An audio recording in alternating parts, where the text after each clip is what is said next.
हर हर महादेव, हर हर Mahadev. You are most welcome today's economics class. आज हम आपके लिए इकोनॉमिक्स में टॉपिक्स लाए my students. Economic profit and loss. सही सुना मैंने से? इकोनॉमिक प्रॉफिट और लॉस क्या है? पहले हम बताए प्रॉफिट और लॉस कहते हैं जब हमें कुछ मिल जाए तो उसे हम प्रॉफिट कहते हैं। यानी जब हमें कुछ मिल जाता है काम करने पे या न करने पे, एक्स्ट्रा हमें जब कभी कुछ मिलता है काम करे न करे तो उसे हम प्रॉफिट करते हैं। और लॉस क्या करते हैं?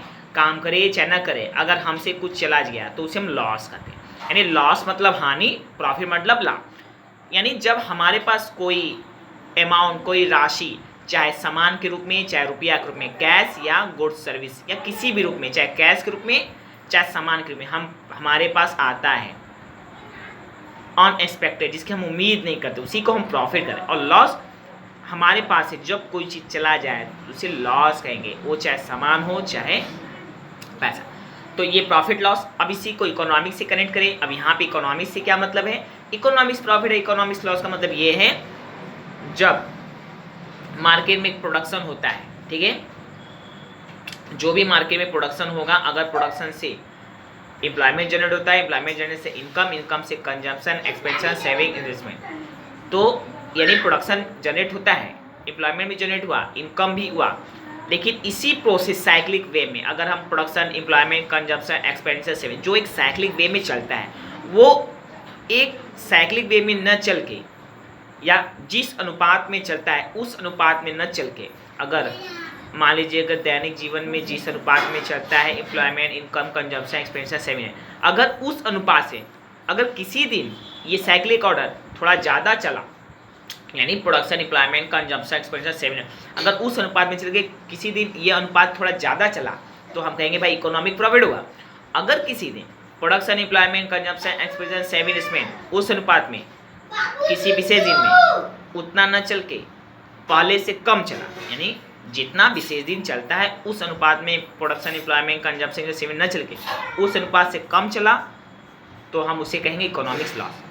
ओके भाई साहब, यानी कि किसी भी देश की इकोनॉमी के ग्रोथ डेवलपमेंट के लिए एक साइक्लिक वे में इकोनॉमी को चलना जरूरी है। प्रोडक्शन, एम्प्लॉयमेंट, कंजम्पशन, सेविंग में जितना एक रोज़ाना दैनिक जीवन में चलता है, अगर उससे थोड़ा ज़्यादा चलेगा तो उसी इकोनॉमिक प्रॉफिट कहेंगे, अगर उससे थोड़ा कम हो गया किसी दिन तो इसी को इकोनॉमिक्स लॉस। क्योंकि इसका इफेक्ट क्या होगा?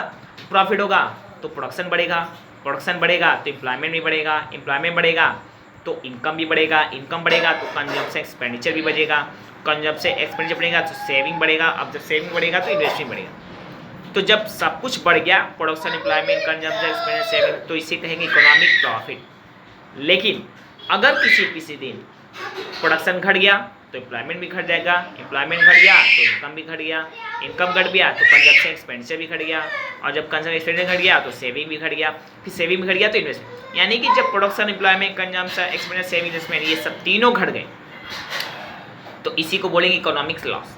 ओके मैं से तो समझ में आया what is economic profit and what is economics loss. यानी कि एक साम्य बिंदु, इक्विलिब्रियम पॉइंट से अगर ये सभी इंक्रीज होते तो उसी को इकोनॉमिक प्रॉफिट, और साम बिंदु यानी इक्विलिब्रियम अगर ये सभी डिक्रीज बोले इकोनॉमिक्स। और आपको भूलना चाहिए इकोनॉमी में प्रॉफिट लॉस चलता है, जैसे जीवन में दुख और सुख चलते हैं उसी तरह इकोनॉमी में प्रॉफिट और लॉस।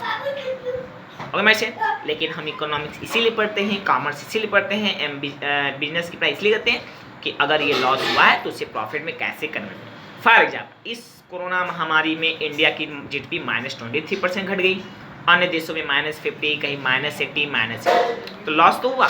लेकिन लॉस होने का मतलब ये नहीं हुआ कि इंडिया गरीब हो गया, अमेरिका गरीब, तो लॉस हुआ। अब इस लॉस को प्रॉफिट में बदलने में थोड़ा टाइम लगेगा, 1 साल, 2 साल, 5 साल। ओके, तो इकोनॉमिक में इकोनॉमिक प्रॉफिट, इकोनॉमिक लॉस चलता है, कभी economic profit by economics loss, कभी economic loss by economic profit चलता है। ओके मैसे तो आज हमने चर्चा किया what is economic profit and loss. Okay मैसे अगर आपको इसमें से कहीं कोई डाउट हो तो मुझे कमेंट बॉक्स में जरूर किया, मैं उसका जवाब दे दूंगा। और अगर नहीं तो विश्वास में मेरे लेक्चर वीडियो से आप पढ़ रहे, सीख रहे, आगे बढ़ रहे, दिन दुनी रात चौगुनी तरक्की करें, इससे मुझे खुशी की क्या बात से। और हाँ, अगर अभी तक आपने हमारा चैनल सब्सक्राइब नहीं किया तो please subscribe my channel and like share my video to your friend लेडी करें, क्योंकि ऐसा करने में आपके तो 1 रुपये भी नहीं लगते, बट इससे मेरे कॉन्फिडेंस जरूर बढ़ जाता है। और मेरा मन वीडियो आपके लिए, आपसे संबंधित सारे लोगों के लिए बहुत ही फायदेमंद साबित होंगी, ना डायरेक्टली तो इनडायरेक्टली, ना सटर में तो लाभ, क्योंकि विद्या कभी खराब नहीं साथ, because knowledge just never get spoiled. Okay my. तो कल फिर मिलते हैं इसी समय, फिर इसी तरह इकोनॉमिक्स एनालिसिस के अंतर्गत या इसी टॉपिक से संबंधित या फिर किसी ने टॉपिक से। Till then bye bye, good night, Shiv and once again हर हर महादेव, हर हर महादेव। सबसे पहले आपको, आपके पूरे परिवार को मेरे और मेरे पूरे परिवार की तरफ से नवरात्रि की दूसरे दिन की पावन अवसर पर हार्दिक शुभकामनाएं। Wish you all best for second day for happy Navratri to you and your family ऑन वी आर फियर माई। आपको नवरात्र के दूसरे दिन माता दुर्गा जी का बारहवें स्मरण करके आप सभी को कोटि कोटि शुभकामनाएं। आपको नवरात्र के दूसरे दिन की हार्दिक ओके मैसेज। तो एक बार जयकारा लगा दीजिए, हर हर महादेव, हर हर महादेव।